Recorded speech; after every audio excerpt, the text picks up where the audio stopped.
Hi everyone, this is AJ from RACE. So 2024 NEET കെമിസ്ട്രിയിലെ ഏറ്റവും important ആയിട്ടുള്ള കുറച്ച് organic questions നമ്മൾ ഡിസ്കസ് ചെയ്യാണ്. അപ്പോൾ ചോദ്യത്തിലേക്ക് പോവാം. ആദ്യത്തെ ക്വസ്റ്റ്യൻ ഇതാണ്, identify the major product C formed in the following reaction sequence. So എന്താണ് റിയാക്ഷൻ എന്ന് ശ്രദ്ധിച്ചു നോക്കുക. ആൽക്കൈൽ അയഡൈഡ് സോഡിയം സയനൈഡുമായിട്ട് റിയാക്ട് ചെയ്യുക. എന്താ സംഭവിക്കുക? ഇവിടെ ഐ മാറി CN വരും, ആൽക്കൈൽ സയനൈഡ് ഫോം ചെയ്യും അല്ലേ. ഇവിടെ നിങ്ങൾ സോഡിയം സയനൈഡിന് പകരം പൊട്ടാഷ്യം സയനൈഡ് യൂസ് ചെയ്താലും നിങ്ങൾക്ക് സെയിം പ്രൊഡക്റ്റ് ആയിരിക്കും കിട്ടുക.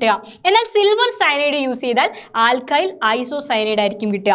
സോ ഇപ്പോൾ ഫോം ചെയ്ത ആൽക്കൈൽ സയനൈഡിനെ നമ്മൾ പാർഷ്യൽ ഹൈഡ്രോളിസിസ് നടത്തുകയാണ് അടുത്ത സ്റ്റെപ്പിൽ.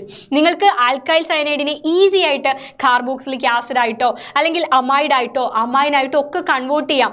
നമ്മൾ ഏത് പ്രോസസ്സാണോ അവിടെ നടത്തുന്നത് അതിനനുസരിച്ച് കിട്ടാൻ പോകുന്ന പ്രൊഡക്റ്റും വേരി ചെയ്യും. കംപ്ലീറ്റ് ഹൈഡ്രോളിസിസ് നടത്തിയാൽ കാർബോക്സിലിക് ആസിഡ് കിട്ടും. നിങ്ങൾ ഇതിനെ റിഡ്യൂസ് ചെയ്താൽ നിങ്ങൾക്ക് അമൈൻ കിട്ടും. ആൻഡ് ഇവിടെ നടക്കുന്നത് പാർഷ്യൽ ഹൈഡ്രോളിസിസ് ആണ്. ആൽക്കൈൽ സയനൈഡിനെ പാർഷ്യൽ ഹൈഡ്രോളിസിസ് നടത്തിയാൽ നിങ്ങൾക്ക് അമൈഡ് ആയിരിക്കും കിട്ടുക. അപ്പോൾ കിട്ടാൻ പോകുന്ന പ്രൊഡക്റ്റ് ഞാൻ ഒന്ന് എഴുതുകയാണ്. CH3 CH2 CH2 CN ആണ്. അതിൽ നിന്ന് നമുക്ക് അമൈഡ് ആണ് കിട്ടുക. CN പകരം CONH2 കിട്ടും. ഇതാണ് കിട്ടാൻ പോകുന്ന അമൈഡ്. ഈ അമൈഡിനെ ഇനി സോഡിയം ഹൈഡ്രോക്സൈഡും ബ്രോമിനുമായിട്ട് ട്രീറ്റ് ചെയ്യാണ്. ഹോഫ്മാൻ ബ്രോമമൈഡ് ഡീഗ്രഡേഷൻ ആണ്. 1 കാർബൺ ലെസ് ആയിട്ടുള്ള അമൈൻ ആയിരിക്കും അമൈഡിൽ നിന്ന് ഫോം ചെയ്യുക. ഒന്നുമില്ല, ഈ CO ഗ്രൂപ്പിനെ നിങ്ങൾ ഒന്ന് ഒഴിവാക്കിയാൽ മതി. എന്തായിരിക്കും അപ്പോൾ കിട്ടാൻ പോകുന്ന product? CH3 CH2 CH2 CONH2 ഇല്ല, പകരം NH2 ആണ്. ഇതൊരു അമൈൻ ആണ്. എന്ത് അമൈൻ ആണ്? എത്ര കാർബൺ ആറ്റം ഉണ്ട്? 1 2 3 3 കാർബൺ ആറ്റമാണ്. 3 കാർബൺ ആറ്റം ഉള്ളത് കൊണ്ട് തന്നെ പ്രൊപ്പാണ്. പ്രൊപ്പൈൽ അമീൻ ആയിരിക്കും നിങ്ങൾക്ക് കിട്ടാൻ പോകുന്ന product. So the answer is option 3. Option 3 ആണ്, പ്രൊപ്പൈൽ അമീൻ ആണ്. Next question. അടുത്ത ചോദ്യം ഇതാണ്, for the given reaction identify the product P formed. എന്താണ് P എന്ന് പറയുന്ന പ്രൊഡക്റ്റ്? എന്താ ഇവിടെ നടക്കുന്ന റിയാക്ഷൻ? ആദ്യം തന്നിരിക്കുന്നത് ഒരു ആൽക്കീൻ ആണല്ലേ, ഒരു ഡബ്ലി ബോണ്ടഡ് കോമ്പൗണ്ടാണ്. അപ്പോൾ ആൽക്കീൻ ആണെന്ന് മനസ്സിലായി. ഈ ആൽക്കീനെ നിങ്ങൾ അസിഡിഫൈഡ് പൊട്ടാഷ്യം പെർമാംഗനേറ്റുമായിട്ടാണ് ട്രീറ്റ് ചെയ്യുന്നത്. KMnO4 in presence of H+. Acidified potassium permanganate ആണ്. മക്കളെ നിങ്ങൾ ശ്രദ്ധിച്ചു കേട്ടോ. നമ്മൾ ഡബിൾ ബോണ്ട് CH2നെ അസിഡിഫൈഡ് പൊട്ടാഷ്യം പെർമാംഗനേറ്റുമായിട്ട് ട്രീറ്റ് ചെയ്യുക. അങ്ങനെയാണെങ്കിൽ ഇത് എന്തായിട്ട് കൺവേർട്ട് ചെയ്യുന്ന അറിയുമോ? CO2 ആയിട്ട്, CO2 കാർബൺ ഡയോക്സൈഡ് ആയിട്ട് കൺവേർട്ട് ചെയ്യും. ഇനി നിങ്ങളുടെ ആൽക്കീൻ, ഇതൊരു ടെർമിനൽ ആൽക്കീൻ ആണല്ലേ. നമ്മുടെ ആൽക്കീൻ ഡബിൾ ബോണ്ട് CH, അതിലൊരു R ഗ്രൂപ്പ് ആണെന്ന് കരുതുക. ഒരു ഹൈഡ്രജൻ മാറി അവിടെ ഒരു R ഗ്രൂപ്പ് വന്നു. അങ്ങനെയാണെങ്കിൽ നിങ്ങൾക്ക് കിട്ടാൻ പോകുന്ന പ്രൊഡക്റ്റ് എന്ന് പറയുന്നത് RCOOH ആയിരിക്കും, ഒരു ആസിഡ് ആയിരിക്കും. ഓക്കെ, ഇനി ഡബിൾ ബോണ്ട് Cയിൽ 2 R ഗ്രൂപ്പ് പ്രസന്റ് ആണെങ്കിലോ നിങ്ങൾക്ക് കിട്ടാൻ പോകുന്നത് RCOR ആയിരിക്കും. അതായത് ഒരു കീറ്റോൺ ആയിരിക്കും ഇവിടെ ഫോം ചെയ്യുക. ക്ലിയർ അല്ലേ? അപ്പോൾ ഇവിടെ നമ്മുടെ കോമ്പൗണ്ട് എന്ത് കോമ്പൗണ്ട് ആണെന്ന് നോക്കുക. ആൽക്കീൻ ആണ്. ഡബിൾ ബോണ്ടിന് ശേഷം CH, ആ CHൽ ഒരു R ഗ്രൂപ്പ് ആണ്. ഇവിടുത്തെ R ഗ്രൂപ്പ് എന്ന് പറയുന്നത് സൈക്ലോഹെക്സെയിൻ ആണ്. ഓക്കെ, സൈക്ലോഹെക്സെയിൻ. അപ്പോൾ ഇത് എന്തിനോട് സിമിലർ ആണ്? ദാ ഈ രണ്ടാമത്തെ കോമ്പൗണ്ടിനോട് സിമിലർ ആണ്. ഇവിടെ R ഗ്രൂപ്പിന് പകരം സൈക്ലോഹെക്സെയിൻ. ഇവിടുത്തെ R ഗ്രൂപ്പ് എന്ന് പറയുന്നത് സൈക്ലോഹെക്സെയിൻ ആണെന്നേ ഉള്ളൂ. അപ്പോൾ കിട്ടാൻ പോകുന്ന പ്രൊഡക്റ്റ് എന്തായിരിക്കും? ഇവിടെ Rന് പകരം സൈക്ലോഹെക്സെയിൻ വരും. ക്ലിയർ അല്ലേ? അപ്പോൾ സൈക്ലോഹെക്സെയിൻ കാർബോക്സിലിക് ആസിഡ് ആണ് നിങ്ങൾക്ക് കിട്ടുക.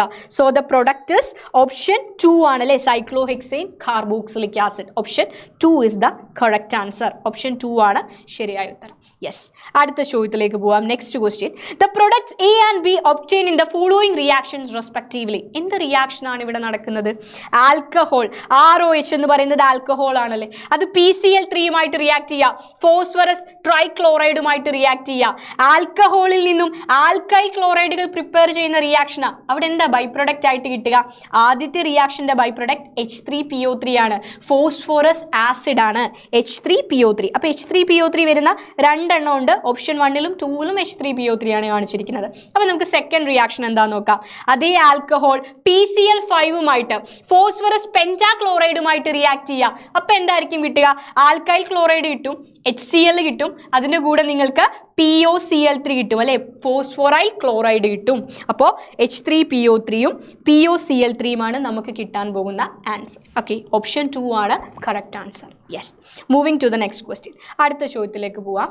അടുത്ത ചോദ്യം ഇതാണ്, major products A and B formed in the following reaction sequence. എന്താ റിയാക്ഷൻ നടക്കുന്നത്? ഇതൊരു ആൽക്കഹോൾ ആണ്. രണ്ടാമത്തെ കാർബണിൽ ഒരു മീഥൈൽ ഗ്രൂപ്പ് ഉണ്ട്. സോ 2-methyl cyclohexanol ആണിത്. 2-methyl cyclohexanol. 2-methyl cyclohexanolനെ നമ്മൾ PBr3യുമായിട്ട് റിയാക്ട് ചെയ്യാം. ഞാൻ അടുത്ത പേജിൽ റിയാക്ഷൻ എഴുതാം. 2-methyl cyclohexanol. 2-methyl cyclohexanol. രണ്ടാമത്തെ കാർബണിൽ ഒരു methyl group. Okay, this is 2-methyl cyclohexanol. ഇതിനെ എന്തുമായിട്ടാണ് ട്രീറ്റ് ചെയ്യുന്നത്? PBr3യുമായിട്ടാണ് ട്രീറ്റ് ചെയ്യുന്നത്. ഒന്നുമില്ല മക്കളെ, ഈസിയാണ്. നിങ്ങൾ അതേ കോമ്പൗണ്ട് വരയ്ക്കുക. CH3ക്ക് യാതൊരു മാറ്റവുമില്ല.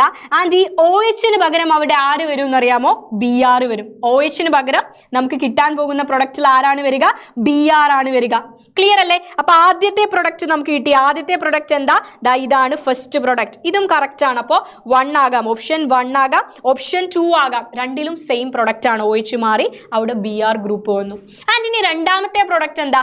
ഈ കിട്ടുന്ന കോമ്പൗണ്ടിനെ നമ്മൾ ആൽക്കഹോളിക് KOHുമായിട്ട് ഹീറ്റ് ചെയ്യുക. ഓക്കെ, കിട്ടുന്ന പ്രൊഡക്റ്റിനെ നമ്മൾ ആൽക്കഹോളിക് KOHുമായിട്ട് ട്രീറ്റ് ചെയ്യുക. അപ്പൊ കിട്ടാൻ പോകുന്ന പ്രൊഡക്റ്റ് എന്താണെന്ന് നിങ്ങൾ ശ്രദ്ധിച്ചു നോക്കുക. ഓക്കെ, നമ്മുടെ കോമ്പൗണ്ട് ഇതാണ്. ഈ ബ്രോമിൻ അറ്റാച്ച് ചെയ്ത കാർബണെ വിളിക്കുന്ന ഒരു പേരുണ്ട്. എന്താ ഈ കാർബണെ വിളിക്കുന്ന പേര്? ആൽഫ കാർബൺ അല്ലെ? ബ്രോമിൻ അറ്റാച്ച് ചെയ്ത കാർബൺ ആൽഫ കാർബൺ ആണ്. അതിന്റെ തൊട്ടടുത്തുള്ള കാർബണെ നിങ്ങൾ എന്ത് വിളിക്കും? ബീറ്റ കാർബൺ എന്ന് വിളിക്കും. അപ്പൊ ഇതും ബീറ്റ കാർബൺ ആണ്, ഇതും ആൽഫ കാർബണിന്റെ തൊട്ടടുത്തുള്ള കാർബൺ ആണ്, ഇതും ബീറ്റ കാർബൺ ആണ്. ഈ ബീറ്റ കാർബണിൽ എത്ര ഹൈഡ്രജൻ ആറ്റങ്ങൾ ഉണ്ടെന്ന് നോക്കുക. ആദ്യത്തെ ബീറ്റ കാർബണിൽ ഒരു CH3യും ഒരു ഹൈഡ്രജനുമാണുള്ളത്. ഈ ഹൈഡ്രജനെ ബീറ്റ ഹൈഡ്രജൻ എന്ന് വിളിക്കും. രണ്ടാമത്തെ ബീറ്റ കാർബണിലോ 2 ഹൈഡ്രജൻ ഉണ്ട്. ഒരു ബീറ്റ ഹൈഡ്രജൻ ഇത്, ഒരു ബീറ്റ ഹൈഡ്രജൻ ഇത്. നിങ്ങൾ ശ്രദ്ധിച്ചു നോക്കിക്കോളൂ മക്കളെ. ഈ ബ്രോമിന് ഈ ബീറ്റ ഹൈഡ്രജനുമായിട്ട് ചേർന്ന് HBr ആയിട്ട് പുറത്തേക്ക് പോകാനുള്ള കഴിവുണ്ട്. അതേപോലെ ഇതേ ബ്രോമിന് ഇപ്പുറത്തെ ബീറ്റ ഹൈഡ്രജനുമായിട്ട് ചേർന്ന് HBr ആയിട്ട് പുറത്തു പോവാം. അപ്പൊ ഇതിൽ ഏത് ബീറ്റ ഹൈഡ്രജന്റെ കൂടെയായിരിക്കും Br പോവുക? നമുക്ക് 2 പ്രൊഡക്റ്റും എഴുതി നോക്കാം. ഓക്കെ, ആദ്യത്തെ പ്രൊഡക്റ്റ് എന്ന് പറയുന്നത് ഈ ബീറ്റ ഹൈഡ്രജനും ഈ Brഉം കൂടി പോവാം. അങ്ങനെ പോയാൽ ഇവർക്ക് നഷ്ടം സംഭവിക്കും അല്ലെ? അതിന് പകരം ഇവിടെ ഒരു ഡബിൾ ബോണ്ട് ഫോം ചെയ്യും. അപ്പൊ ആദ്യത്തെ പ്രൊഡക്റ്റ് മിസ് എഴുതാം. ആദ്യത്തെ പ്രൊഡക്റ്റ് എന്ന് പറയുന്നത് CH3ക്ക് യാതൊരു മാറ്റവുമില്ല. ആൻഡ് Brഉം ഹൈഡ്രജനും പോയി, പകരം ഇവിടെ ഒരു ഡബിൾ ബോണ്ട് വന്നു. ക്ലിയർ അല്ലേ? ആൻഡ് രണ്ടാമത്തെ പ്രൊഡക്റ്റ് എന്ന് പറയുന്നത് ഈ Brഉം ഈ ഹൈഡ്രജനും കൂടെ പോവാ. സോ ഇവിടെയാണ് നഷ്ടം സംഭവിക്കുക, ഇവിടെയാണ് ഡബിൾ ബോണ്ട് ഫോം ചെയ്യുക. സോ ഇവിടെ കിട്ടുന്ന ആൽക്കീൻ എന്ന് പറയുന്നത് സെക്കൻഡ് ആൽക്കീനസ്. ആൽക്കീൻ ഇങ്ങനെ വരയ്ക്കുന്നു. CH3ക്ക് യാതൊരു മാറ്റവുമില്ല. ആൻഡ് ഇവിടെ നിന്നാണ് ആര് പോകുന്നത്? Hഉം Brഉം പോകുന്നത്. സോ ഡബിൾ ബോണ്ട് ഇവിടെയാണ് ഫോം ചെയ്യുക. ഇതിലേതാണ് മേജർ പ്രൊഡക്റ്റ്? ഇതിലേതാണ് major product? Saytzeff's of rule അനുസരിച്ച് ഒരു ആൽക്കീൻ ഫോം ചെയ്യുമ്പോൾ ഏതാണോ മോർ സബ്സ്റ്റിറ്റ്യൂട്ടഡ് ആൽക്കീൻ അതായിരിക്കും മേജർ പ്രൊഡക്റ്റ്. ഈ 2 ആൽക്കീനിൽ, രണ്ടും ആൽക്കീനാണ്, ഈ 2 ആൽക്കീനിൽ ഏതാണ് മേജർ പ്രൊഡക്റ്റ്? ഏതാണ് മോസ്റ്റ് സബ്സ്റ്റിറ്റ്യൂട്ടഡ് ആൽക്കീൻ? ഇതാണ് മോസ്റ്റ് സബ്സ്റ്റിറ്റ്യൂട്ടഡ് ആൽക്കീൻ അല്ലേ? So this is our major product. ഇതാണ് നമ്മളുടെ മേജർ പ്രൊഡക്റ്റ്. ഇനി ഇത് മനസ്സിലാവാത്ത കുട്ടികൾ ഒന്ന് നോക്കിയാൽ മതി.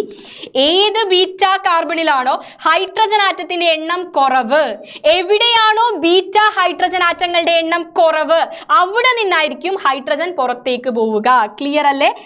ഇവിടെ ഒരു ബീറ്റ ഹൈഡ്രജനും ഇവിടെ 2 ബീറ്റ ഹൈഡ്രജനും ഉണ്ട്. അപ്പൊ എവിടെയാ ബീറ്റ ഹൈഡ്രജൻ ആറ്റങ്ങളുടെ എണ്ണം കുറവ്? ഇവിടെയാണ്. അപ്പൊ ഇവിടെ നിന്ന് ഹൈഡ്രജനും ഈ Brഉം കൂടെ പുറത്തേക്ക് പോകും. റിയാക്ഷൻ എന്ത് വിളിക്കും?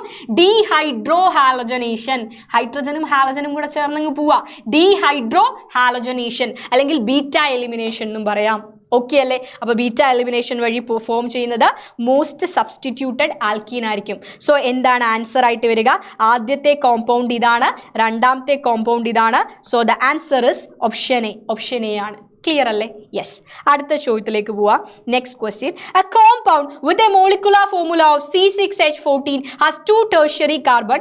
Right it's IUPAC name. ഒരു കോമ്പൗണ്ട്, ആ കോമ്പൗണ്ടിന്റെ ഫോർമുല തന്നിട്ടുണ്ട്. അതിൽ 6 കാർബൺ ആറ്റം ഉണ്ട്, 14 ഹൈഡ്രജൻ ആറ്റം ഉണ്ട്. മാത്രമല്ല 2 ടെർഷ്യറി കാർബൺ ഉണ്ടെന്ന് പറയുന്നു. 2 ടെർഷ്യറി കാർബൺ. അപ്പൊ എങ്ങനെയായിരിക്കും നമ്മൾ വരയ്ക്കുക? മക്കളെ ശ്രദ്ധിച്ചു വരച്ചോ. 6 കാർബൺ ആറ്റം, 1 2 3 4, 6 നിരത്തി വരയ്ക്കാൻ പറ്റൂല. 2 ടെർഷ്യറി കാർബൺ ഉണ്ട്. ഒരിക്കലും ടെർഷ്യറി കാർബണെ നമുക്ക് എൻഡിൽ വരയ്ക്കാൻ പറ്റില്ല. എൻഡിൽ വരച്ചാൽ അതൊരിക്കലും ടെർഷ്യറി ആവില്ല അല്ലെ, ടെറിഷ്യറി ആവില്ല. സോ ടെറിഷ്യറി ആവണമെങ്കിൽ ഈ കാർബൺ ഇവിടെയും ഇവിടെയും ആയിരിക്കണം, ഇതായിരിക്കണം ടെറിഷ്യറി കാർബൺ. ഓക്കെ അല്ലേ? അപ്പൊ ഈ കാർബൺ ടെറിഷ്യറിയാ. ഈ കാർബൺ 1, 2, 3 കാർബണുമായിട്ട് ഡയറക്ട്ലി അറ്റാച്ച്ഡ് ആണ്. So this is a tertiary carbon. And ഈ കാർബണിന്റെ കേസ് എടുത്താലോ, ഇതും 1, 2, 3 കാർബണുമായിട്ട് ഡയറക്ട്ലി അറ്റാച്ച്ഡ് ആണ്. So this is also tertiary carbon. അപ്പൊ നമുക്ക് 2 ടെറിഷ്യറി കാർബൺ കിട്ടി. 1, 2, 3, 4, 5, 6 കാർബൺ ആറ്റവും കിട്ടി. ഇനി ഹൈഡ്രജന്റെ വാലൻസ് നിങ്ങളൊന്ന് സാറ്റിസ്ഫൈ ചെയ്തേ. CH3, CH, CH, CH3. Okay അല്ലേ? 1, 2, 3, 4 കാർബൺ ആറ്റമാണ് പേരന്റ് ചെയിനിലുള്ളത്. അപ്പൊ ഇതെന്താ? ബ്യൂട്ടാണ് അല്ലെ? ബ്യൂട്ട്. എല്ലാം സിംഗിൾ ബോണ്ടുകളാണ്. അപ്പൊ ബ്യൂട്ടെയിൻ ആണ്, ബ്യൂട്ടെയിൻ. ഇനി ശ്രദ്ധിക്കേണ്ടത് നമ്പർ ഏതേ, നമ്പർ എവിടെ നിന്ന് വേണമെങ്കിലും നമുക്ക് ചെയ്യാം. എവിടെ നിന്ന് ചെയ്താലും ഒരുപോലാണ് അല്ലെ? 1, 2, 3, 4. അതിൽ രണ്ടാമത്തെയും മൂന്നാമത്തെയും കാർബണിൽ മീഥൈൽ ഗ്രൂപ്പുകൾ വരുന്നുണ്ട്, രണ്ടാമത്തെയും മൂന്നാമത്തെയും. സോ 2,3 ആൻഡ് 2 മീഥൈൽ ഗ്രൂപ്പുകളാണ്. അപ്പോൾ 2,3 dimethyl butane, 2,3 dimethyl butane. So answer is option 1. Clear? Yes. അടുത്ത ചോദ്യത്തിലേക്ക് പോവാം. നെക്സ്റ്റ് ക്വസ്റ്റ്യൻ ഇതാണ്. The most stable carbocation among the following is. തന്നിരിക്കുന്നതിൽ ഏതാണ് സ്റ്റെബിലിറ്റി ഏറ്റവും കൂടിയ കാർബോകാറ്റയോൺ? ഈസി ആയിട്ട് നിങ്ങൾക്ക് ഈ ഒരു ക്വസ്റ്റ്യൻ കാണുമ്പോൾ വേണമെങ്കിൽ പിക്ക് ചെയ്യാം. കാർബോകാറ്റയോണിന്റെ സ്റ്റെബിലിറ്റി ഓർഡർ എങ്ങനെയാ? Tertiary greater than secondary greater than primary greater than methyl അല്ലെ? ഇതാണ് കാർബോകാറ്റയോണിന്റെ സ്റ്റെബിലിറ്റി ഓർഡർ. അപ്പോൾ ഇതിൽ ടെറിഷ്യറി ഉണ്ടോ എന്ന് നോക്കുക. ടെറിഷ്യറി ഉണ്ടെങ്കിൽ അതായിരിക്കും മോസ്റ്റ് സ്റ്റേബിൾ. അപ്പോൾ നമുക്ക് നോക്കാം ടെറിഷ്യറി കാർബോകാറ്റയോൺ ഉണ്ടോന്ന്. ഇത് എന്ത് കാർബോകാറ്റയോൺ? അതായത് 1, 2 കാർബണുമായിട്ട് ഡയറക്ട്ലി അറ്റാച്ച്ഡ് ആണ്. So this is a secondary carbocation. And രണ്ടാമത്തെ കോമ്പൗണ്ട് നമ്മുടെ കാർബോകാറ്റയോൺ 1, 2 കാർബണുമായിട്ട് ഡയറക്ട്ലി അറ്റാച്ച്ഡ് ആണ്. So this is also a secondary carbocation. And മൂന്നാമത്തെ കാർബോകാറ്റയോണോ, ദാ ഇത് ഒരേ ഒരു കാർബണുമായിട്ട് മാത്രമാണ് ഡയറക്ട്ലി അറ്റാച്ച്ഡ് ആയിരിക്കുന്നത്. So this is a primary carbocation. And last one, അവസാനത്തതോ നമ്മളുടെ കാർബോകാറ്റയോൺ 1, 2, 3 കാർബണുമായിട്ട് ഡയറക്ട്ലി അറ്റാച്ച്ഡ് ആണ്. So this is a tertiary carbocation. അപ്പോൾ ഇതിൽ ആരായിരിക്കും ഏറ്റവും സ്റ്റേബിൾ? ടെറിഷ്യറി ആയിരിക്കും most stable. So the most stable carbocation is option 4. Okay. ഇനി ഇങ്ങനെ അല്ലെങ്കിൽ ആൽഫ ഹൈഡ്രജൻ ആറ്റത്തിന്റെ എണ്ണം വെച്ച് നമുക്ക് പറയാം അല്ലെ, ആദ്യത്തെ കോമ്പൗണ്ടിൽ എത്ര ആൽഫ ഹൈഡ്രജൻ ആറ്റങ്ങളുണ്ട് മക്കളെ? ദാ ശ്രദ്ധിച്ചു കണ്ടോ, ദാ ഇതുമായിട്ട് ഡയറക്ട്ലി അറ്റാച്ച് ചെയ്ത ഈ കാർബണുമാണ് എന്ത്? Alpha carbon atom. Alpha carbon ആറ്റത്തിൽ പ്രസന്റ് ആയിരിക്കുന്ന ഹൈഡ്രജൻ ആറ്റങ്ങളാണ് ആൽഫ ഹൈഡ്രജൻ ആറ്റം. അപ്പൊ ഈ ആൽഫ കാർബൺ 1, 2 വാലൻസി സാറ്റിസ്ഫൈഡ് ആ. അപ്പൊ എത്ര എണ്ണമായിരിക്കും ആൽഫ ഹൈഡ്രജൻ? 1, 2 ആൽഫ ഹൈഡ്രജൻ ഇതിലുണ്ട്. ആൻഡ് രണ്ടാമത്തെ ആൽഫ കാർബണിലോ ദാ ഒരു വാലൻസി, ഒന്ന് ഇങ്ങോട്ടേക്കും 3 ബോണ്ട് പോയി കഴിഞ്ഞു അല്ലെ? ആൻഡ് ഇവിടെ ഒരു ബോണ്ടും കൂടി വരും, അതിൽ ഹൈഡ്രജൻ ആയിരിക്കും. അപ്പൊ 2 + 1 in total there are 3 alpha hydrogen atoms in the first compound. ആദ്യത്തെ കോമ്പൗണ്ടിൽ 3 ആൽഫ ഹൈഡ്രജൻ ആറ്റങ്ങളുണ്ട്. ഓക്കെ. ഇനി രണ്ടാമത്തെ കോമ്പൗണ്ടിലെ ആൽഫ ഹൈഡ്രജൻ ആറ്റങ്ങളുടെ എണ്ണം നോക്കിയാലോ? ദാ ഇവിടെ ഈ കാർബണുമാണ് എന്ത്? ആൽഫ കാർബണുകൾ. ഡയറക്ട്ലി അറ്റാച്ച് ചെയ്തിരിക്കുന്ന കാർബൺ, തൊട്ടടുത്തുള്ള കാർബൺ ആറ്റങ്ങളെയാണ് ആൽഫ കാർബൺ എന്ന് വിളിക്കുക. ഈ ആൽഫ കാർബണിൽ 3 ഹൈഡ്രജൻ ഉണ്ട്. ഈ 3 ഹൈഡ്രജനും ആൽഫ ഹൈഡ്രജനുകളാണ്. ആൻഡ് ഈ കാർബണിൽ 2 ഹൈഡ്രജൻ ആറ്റംസ് ഉണ്ട്. അവർ രണ്ടും ആൽഫ ഹൈഡ്രജൻ ആറ്റംസ് ആണ്. അപ്പൊ 3 + 2 in total 5 alpha hydrogen atoms ആണ് ഈ ഒരു കോമ്പൗണ്ടിലുള്ളത്. ആൻഡ് മൂന്നാമത്തെ കോമ്പൗണ്ട് നമുക്ക് നോക്കാം. ഈ ഒരു കോമ്പൗണ്ടിലോ നോക്കുക മക്കളെ, ഇതാണ് നമ്മളുടെ alpha carbon. Okay. Alpha carbon ഈ കാർബൺ ആണ്. ഓക്കെ. ഈ കാർബൺ എത്ര വാലൻസി ഉണ്ട്? ദാ 1 ഇങ്ങോട്ടേക്ക് പോയിട്ടുണ്ട്, 1 ഇങ്ങോട്ടേക്ക് പോയിട്ടുണ്ട്, ഒരു ബോണ്ട് ഇങ്ങോട്ടേക്കും പോയിട്ടുണ്ട്. 3 ബോണ്ട് തീർന്നു. ആൻഡ് ഇനി ഒരു ബോണ്ട് ആയിരിക്കും ഫോം ചെയ്യാൻ പറ്റുക, ഒരു ഹൈഡ്രജൻ ആയിരിക്കും ഇവിടെ ഉള്ളത്. സോ ഈ ഒരു കോമ്പൗണ്ടിൽ ഒരേ ഒരു ആൽഫ ഹൈഡ്രജൻ ആണുള്ളത്, ഒരേ ഒരു ആൽഫ ഹൈഡ്രജൻ. ആൻഡ് നമ്മുടെ ലാസ്റ്റ് കോമ്പൗണ്ട് നോക്കുക. ലാസ്റ്റ് കോമ്പൗണ്ട് ഇതൊരു ആൽഫ ഹൈഡ്രജൻ ആണ്, ഇതൊരു ആൽഫ ഹൈഡ്രജൻ ആണ്, ഇതും ഒരു ആൽഫ ഹൈഡ്രജൻ ആണ്. 3 ആൽഫ ഹൈഡ്രജൻ ഉണ്ട്. ഈ ആൽഫ ഹൈഡ്രജനിൽ 3 ആൽഫ കാർബണുകളുണ്ട്. ഈ ആൽഫ കാർബണിൽ 3 ആൽഫ ഹൈഡ്രജൻ ആറ്റംസ് ഉണ്ട്. ഈ കാർബണിലോ ഒരു ബോണ്ട് ഇങ്ങോട്ടേക്ക് പോയി, ഒരു ബോണ്ട് ഇങ്ങോട്ടേക്ക് പോയി, റിമൈനിങ് ആയിട്ടുള്ളത് 2 എണ്ണമാണ്. അപ്പൊ 2 ആൽഫ ഹൈഡ്രജൻ ഉണ്ട്. ആൻഡ് ഈ കാർബണിന്റെ കേസും അങ്ങനെ തന്നെ. ഈ ആൽഫ കാർബണിന്റെ കേസ് ഒരു ബോണ്ട് ഇങ്ങോട്ടേക്കും പോയി, ഒരു ബോണ്ട് ഇങ്ങോട്ടേക്കും പോയി, ബാക്കിയുള്ളത് 1, 2 ബോണ്ട്. അപ്പൊ ഈ 2 ഹൈഡ്രജൻ പ്ലസ് ഈ 2 ഹൈഡ്രജൻ, 2 4 ഹൈഡ്രജൻ ആറ്റംസ് പ്ലസ് ഈ 3 എണ്ണം കൂടി കൂട്ടിയിട്ട് 4 + 3 there are in total 7 alpha hydrogen atoms. അപ്പൊ മക്കൾ നോക്കുക, എവിടെയാണ് ആൽഫ ഹൈഡ്രജൻ ആറ്റം ആറ്റംസിന്റെ എണ്ണം കൂടുതൽ? ആദ്യത്തെ കോമ്പൗണ്ടിൽ 3 ആണ്, രണ്ടാമത്തതിൽ 5 ആണ്, മൂന്നാമത്തതിൽ ഒരേ ഒരു ആൽഫ ഹൈഡ്രജൻ, നാലാമത്തതിൽ 7 ആൽഫ ഹൈഡ്രജൻ ആറ്റംസ് ഉണ്ട്. ആൽഫ ഹൈഡ്രജൻ ആറ്റംസിന്റെ എണ്ണം കൂടിയാലോ ഹൈപ്പർ കോൺജുഗേഷൻ ആണ് അല്ലെ. ഹൈപ്പർ കോൺജുഗേഷനിലൂടെ അവരുടെ സ്റ്റെബിലിറ്റി കൂടും. ആൽഫ ഹൈഡ്രജൻ ആറ്റത്തിന്റെ എണ്ണം കൂടിയാൽ സ്റ്റെബിലിറ്റി കൂടും ഡ്യൂ ടു ഹൈപ്പർ കോൺജുഗേഷൻ. അപ്പൊ 7 ആൽഫ ഹൈഡ്രജൻ ഉള്ള നാലാമത്തെ കോമ്പൗണ്ട് ആണ് മോർ സ്റ്റേബിൾ. അല്ലെങ്കിൽ തന്നെ നിങ്ങൾ പ്രൈമറി, സെക്കൻഡറി, ടെർഷ്യറി നോക്കുക. ഇനി 2 ടെർഷ്യറി വരുന്ന സമയത്ത് എന്തുള്ളൂ? കൺഫ്യൂഷൻ ഉള്ളൂ. അല്ലെങ്കിൽ 2 സെക്കൻഡറി വരുന്ന കേസിലെ കൺഫ്യൂഷൻ ഉള്ളൂ. ഓക്കെ അല്ലേ? യെസ്. ആൻഡ് അടുത്ത ചോദ്യം, ഇനി 2 ചോദ്യങ്ങൾ കൂടിയാണ് നമ്മൾ ഡിസ്കസ് ചെയ്യുന്നത്. ആദ്യത്തെ ചോദ്യം ഇതാണ്, felling solution AS. Felling solution എന്തിനാണ് നിങ്ങൾ യൂസ് ചെയ്യുന്നത്? ഫെല്ലിംഗ് സൊല്യൂഷൻ വെച്ചിട്ടുള്ള യൂസ് എന്താണ്? ആരെ തമ്മിൽ ഡിസ്റ്റിങ്ക്യൂഷ് ചെയ്യാനാണ് ഫെല്ലിംഗ് സൊല്യൂഷൻ യൂസ് ചെയ്യുന്നത്? അലിഫാറ്റിക് ആൽഡിഹൈഡ്സിനെയും കീറ്റോൺസിനെയും കൂടെ ഡിസ്റ്റിങ്ക്യൂഷ് ചെയ്യാനാണ് ഫെല്ലിംഗ് ടെസ്റ്റ് നിങ്ങൾ യൂസ് ചെയ്യുക. ആരോമാറ്റിക് ആൽഡിഹൈഡിനെയും കീറ്റോണേയും പറ്റൂല്ല. ബെൻസാൽഡിഹൈഡിനെയും അസറ്റോണേയും കൂടെ നിങ്ങൾക്ക് ഡിസ്റ്റിങ്ക്യൂഷ് ചെയ്യാൻ പറ്റുമോ? പറ്റില്ല. അലിഫാറ്റിക് ആൽഡിഹൈഡിനെയും കീറ്റോണിനെയുമാണ് പറ്റുക. അതേപോലെ ഫോമിക് ആസിഡും എന്ത് ടെസ്റ്റ് പോസിറ്റീവായിട്ട് തരും? ഫെല്ലിംഗ്സ് ടെസ്റ്റ് പോസിറ്റീവായിട്ട് തരും. ആ ഒരു കാര്യം ഒന്ന് ഓർത്ത് വെച്ചേക്കാം. ഓക്കെ, അപ്പൊ ഫെല്ലിംഗ് സൊല്യൂഷൻ എന്താണ്, ഫെല്ലിംഗ്സ് ടെസ്റ്റ് എന്താണെന്ന് മനസ്സിലായി. ഇനി ഫെല്ലിംഗ് സൊല്യൂഷൻ എന്ന് പറയുന്ന ഫെല്ലിംഗ് സൊല്യൂഷൻ എയും ബിയും ആണ്. ഫെല്ലിംഗ് സൊല്യൂഷൻ എ എന്താണെന്നാണ് ക്വസ്റ്റ്യൻ. എന്താണ് answer? Fehling solution A is aqueous copper sulphate. അങ്ങനെയാണ് ഇവിടെ ഒരാളെ കൂടെ തന്നിട്ടുണ്ട്. Alkaline solution of sodium potassium tartrate. അതാരാണ്? It is Fehling solution B. അപ്പൊ ഇനി അടുത്ത തവണ ഫെല്ലിംഗ് സൊല്യൂഷൻ ബി ഏതാണെന്ന് ചോദിച്ചാൽ ദാ ഇത് എഴുതണം. ഓക്കെ അല്ലേ? യെസ്. അങ്ങനെയാണെങ്കിൽ ലാസ്റ്റ് ചോദ്യം, അവസാനത്തെ ചോദ്യം നോക്കാം. The compound that will undergo SN1 reaction with the fastest rate. ഇതിൽ ആരാണ് SN1 റിയാക്ഷൻ ഏറ്റവും പെട്ടെന്ന്, ഏറ്റവും ഫാസ്റ്റ് ആയിട്ട് അണ്ടർഗോ ചെയ്യുക? ആരായിരിക്കും അണ്ടർഗോ ചെയ്യുക? ഇതിൽ നമുക്ക് മൂന്നാമത്തെ കോമ്പൗണ്ടിനെ ഒന്ന് നോക്കാം.